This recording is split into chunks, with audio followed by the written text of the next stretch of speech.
అలాగే నవ్వుతూ ఉండాలని,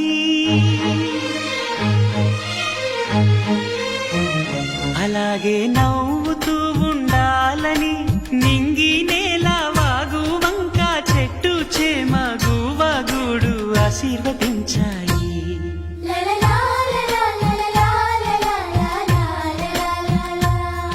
ఒక తోటలో ఒక కొమ్మలో ఒక పువ్వు పూసింది, మహారాణిలా మహాలక్ష్మిలా ఆ పువ్వు నవ్వింది.